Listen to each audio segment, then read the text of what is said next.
Hey beautiful people, this video we're going to talk about high functioning teams. We're going to break down what it takes to really create a high functioning team, not through wishful thinking or charisma or brute force, but much more through repeatable, intentional architecture of execution and also coordination and trust building. So what we're going to cover in this video is we're going to look at the invisible dynamics that derail even the most talented teams. We're going to look at the role of promises, commitments, and of clarity in creating cohesion. And we're going to look at practices that you can implement immediately to shift from firefighting into high performance.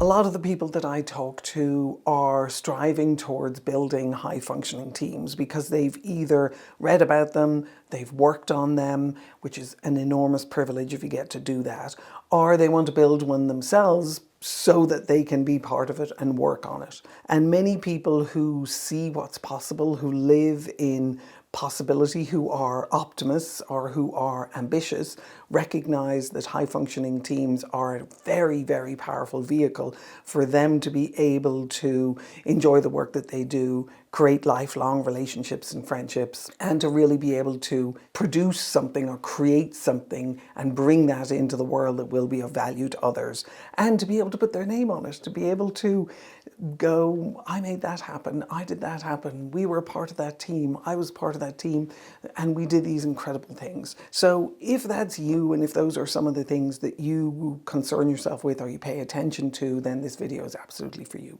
A couple of things that I want you to begin to start thinking about for yourself.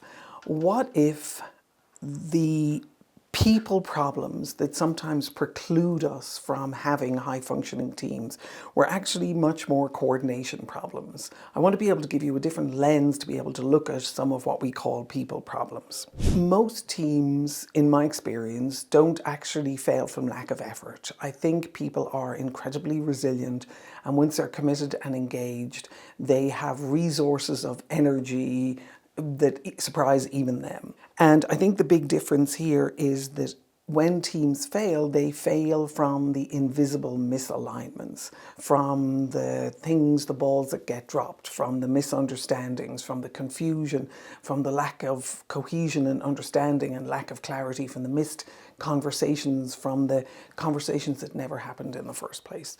So those are some of the things that I want to look at in this video and help you begin to understand them differently. The other thing that happens when we begin to look at creating high functioning teams, we recognize that teams require a variety of different people working together. And so our immediate go-to is, great, we'll meet and we'll talk about it. One of the important things to remember and for us to think about as we go through this video together is that the solution to creating high functioning teams is not more meetings. It's actually more promises, more offers, and more commitment. One of the most important lessons that I learned as I had the privilege of working on a high functioning team and as I worked with others to build high functioning teams, and I've worked on a couple of them that have been memorable. Now recognize that's a couple in a career of 25 to almost 30 years. So it's rare to really be part of an amazing high functioning team. It doesn't mean that you can't create one. It doesn't mean you can't build one. And it certainly does mean that you should aspire to one, because when you do get to work on one, it is truly remarkable and absolutely a privilege. There's no such thing as a high functioning team unless we have a really strong understanding of what done looks like, if there's a definition of done, and we have, I believe even more importantly, an understanding of what satisfaction actually looks like for our success and for our end customer. So let's dive into that a little more. There is a myth that I would like us to pay attention to, and I believe it is the myth of talent. So many times leaders believe that their prime function is to get the right talent onto the team, get the right people on the bus. And I would absolutely say that is part of their job and part of the necessity of them doing the work really well and building the right team. However, you can have the best talent in the world, and without the supporting infrastructure and without the coordination structures and without the execution practices around those people and embodied in those people, that talent will do what everyone does, which is over time we erode trust. Over time we fray around the edges of our patience and our persistence with other people and our own resilience. And over time the structures of the team break down. The hopeful approach that we start with when we bring a team together and we are all optimistic about our potential success, that begins to erode over time, regardless of how talented people are. The other thing I want us to look at is the execution layer versus the visible layer.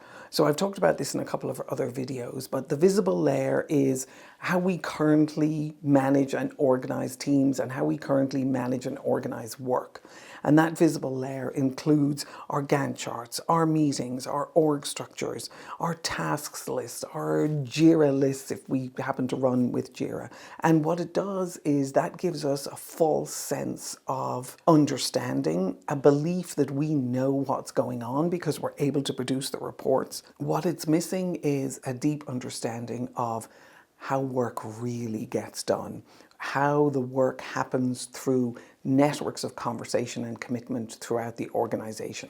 Who's talking to whom, who's making commitment to whom, who considers whom to be their customer, and how we begin to start thinking about the execution layer as something that we need to have a lot more visibility and understanding into. There's been some amazing work done in this space. There was in the 1960s by a guy called John Austin out of Oxford, and he looked at language as a very powerful tool for us to be able to see how it is that we execute with each other, for us to be able to see the handshakes that we make with each other. And he identified what he referred to as speech acts. So when we make a request of each other, when we make a commitment to each other, when we make an offer to another person, when we begin to go through a cycle of coordination with each other at an atomic level, we can then also begin to use those same linguistic distinctions, those same language, so request, promise, offer, commitment. We can begin to see that same language across the whole organization, and we can begin to visualize for ourselves, whether we do it by physically drawing it on a board or on a piece of paper or by mapping it out. We can actually begin to start seeing that network of commitments have the ripple effect unfolding across the organization. That execution layer, that layer that actually is the coordination for people to get things done, if that is well designed, it will enormously well support the great talent that you're looking to bring onto your team. What high functioning teams really do is they build and maintain these networks of promises, these networks of commitments that I'm talking about. And they clarify who is actually not just responsible for what, because RASIC charts will do a certain amount of that, but in many of our team circumstances today, things are changing so fast that the RASIC charts are out of date as soon as you publish them. But what we're looking at here is, what are the handshakes? What are the commitments where we're doing the virtual or electronic equivalent of a handshake, where we're looking the other person straight in the face and we're saying, I'm committing to do that for you and with you because I understand what it is that you're looking for. I understand what I've committed to. I believe in what it is that we're doing. I understand the bigger context. I understand what your conditions are for being satisfied, and I also have a clear understanding shared with you of the definition of done, and I understand that you as my internal customer are committed to be satisfied, and you're committed to do this work well with me, and you're committed to my success. When we do that kind of handshake, again, either physically, virtually, electronically, however we do it, that becomes the cornerstone of long-term trust building and also success of our projects. So a couple of things as we sort of wrap this brief intro up, and because I'm doing a number of videos in this series around high-performing teams and how it relates to the work that I've been talking about prior to this in terms of the language action framework, is there are a couple of distinctions that really matter in here. We need to understand the difference between customer and performer roles. And customer is a term that I'm using for anyone that makes a request of someone else inside an organization. They become the internal customer for that person.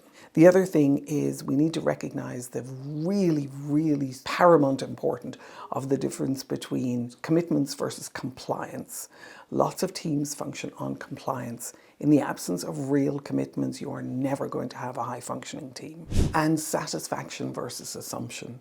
So if we assume that we understand what someone is asking us to do, or we assume that the team has an understanding of what they are being asked to do, we are missing out on a lot of the design and the development conversations that really ensure that we're setting people up for success and also create that shared space of understanding that allow teams to really function powerfully and effectively together. So if you're interested in creating a high functioning team, and if this video has piqued your interest, first of all, I've got a couple of other videos in this series, but also I've got a white paper that I think would be valuable for you. It is available, there's a link to it down in the comments below. It's also on my website, which is www.jenniferkenny.com/execution. And it talks about the execution layer, and it talks about the breakdowns that happen in teams when the execution layer is not understood, designed, visible, and functioning well. As you embark on your commitment, which I hope it is, or your curiosity to build a high functioning team and to be part of one, I wish you the absolute best of luck. It is an incredibly fantastic experience and something that I would wish for everybody. I wish you the best of luck.